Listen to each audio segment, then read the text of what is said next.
আবার চলে এলাম আপনাদের সামনে আমাদের রান্নাঘরে। আজকের রেসিপি ঝিঙে পাতুরি।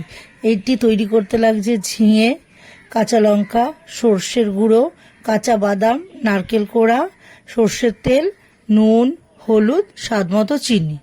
এবার আমি ঝিঙেটাকে একটু নুন মাখিয়ে রেখে দেবো, কিছুক্ষণ রেখে দেবো।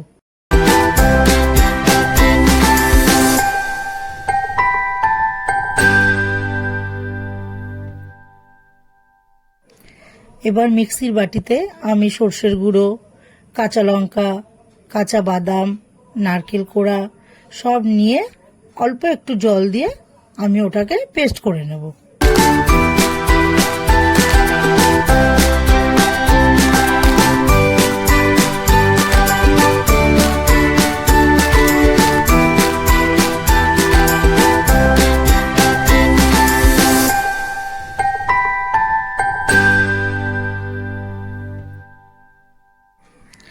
ঝিঙেটার মধ্যে যে নুন মাখিয়ে রেখেছিলাম ওটা এবার জল বেরিয়ে গেছে। এবার ওটার থেকে আস্তে আস্তে চিপে তুলে কড়াইয়ের মধ্যে রেখে দিলাম। তার মধ্যে যা মশলাটা পেস্ট করেছিলাম সেই মশলাটাকে ঢেলে দিলাম।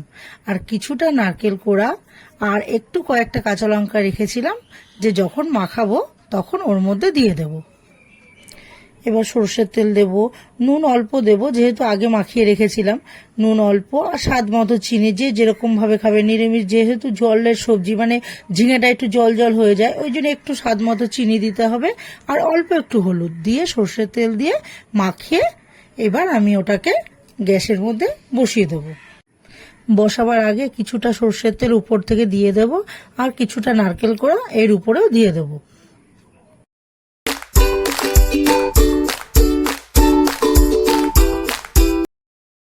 এবার গ্যাসের ওভেনে বসিয়ে দিয়ে এবার কিছুক্ষণ আমি ঢাকা দিয়ে রাখবো।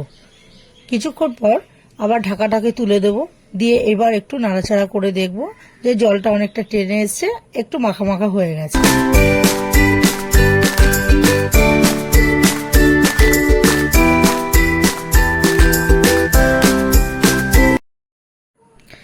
এবার নামাবার আগে কাঁচা সর্ষের তেল দিয়ে নাড়িয়ে এবার কলা পাতার মধ্যে পরিবেশন করলাম।